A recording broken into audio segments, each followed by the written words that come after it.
көшеде бір ескі адам тұрмайтын үй бар. Ол үйде бұрын кәрі әйел мен оның алқаш ұлы тұратын. Кейін екеуі де қайтыс болып кеткесін, азып-тозып фундаменттері үгітіліп тұрған үйді ешкім иеленіп тұрмады. Бір күні көршіміз Таня тәтейге қиын мына үй адам тұрмағасын, от жағылмағасын құлайтын болды дегем. Ол жақсы құласа құласын, онда ол үйде әруақтар жоқ.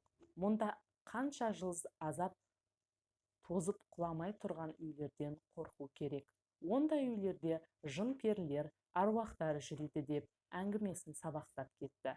Бұл әңгімені әжем айтып беріп еді, деп бастады. Ол кезде олар Белоруссияның бір селосында тұрған екен. Соғыстан кейінгі қиын жылдар болса керек, селода бос үйлер көптеп кездеседі екен. Күндердің күнінде сол бос тұрған үйдің біреуіне бір сыған отбасы көшіп келді. Отбасында әкесі, әйелі және үйелмелі-сүйелмелі 6 бүлдіршіні бар екен. Сыған отбасымен бірге ол селоға бір жайсыздық келгендей.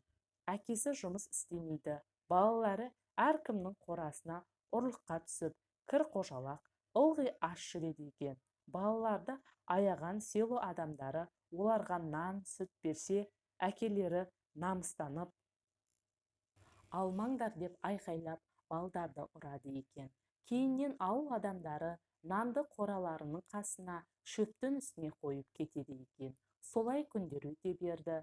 Бір күні сол селоның бір әйелі сол сығанның кішкентай қызын шақырып алып, үстіндегі алба-жұлба киімдерін шешіп, қызының ескілеу көйлегін кигізіп жібереді. Қуанған бүлдіршін үйіне тұра жүгіреді, бірақ оны үйде қуанып ешкім қарсы алмайды.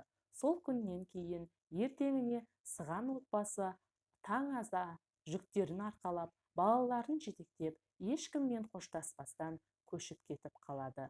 Күндер өте береді, үй тағы бос қалады. Бірақ сол үй жақта күнде кешке бір өзгерістер байқала бастайды. Село иттері де кеш болысымен сол үйге қарап үре беретін. Қасынан өткен адамдар сол үйден сыған тілінде күбірлеп сөйлеп жататындай дыбыстар естиді. Айғыз-айғыз кішкентай көмескі терезеден қызғылт сәуле көрінгендей болады. Бір жолы көше аяғында тұратын ерлі-зайыпты ұрсып қалады. Сол бәле әз-әзіл арақтың кесірі. Әйелі араққа сылқия тойып келген күйеуін үйден түнде қуып шығады. Түн ортасы, дала суық, қайда барады мас адам, ешқандай ойда қорқыныш жоқ. Сыған тұрған үйдің паналайды. Есігін ашып, бұрышта жатқан ескі төсек жапқыштың үстіне құлай кетеді. Түн ортасында бір жылаған дауыстан оянады.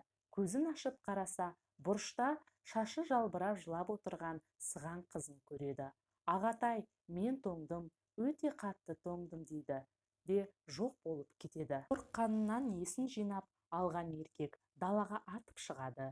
Ертеңіне көрген оқиғасын бүткіл село естиді. Сол үйге өте жақын тұратын көршісі жылап қоя береді. Мен олардың кетіп бара жатқанын көрдім. Балалар маған бесеу сияқты көрінді.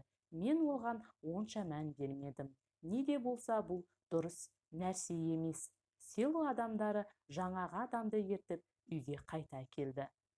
Көмескі үйде сығандардың бір талай заттары қалғаны көрініп тұр. Қай жерден көрдің дейді.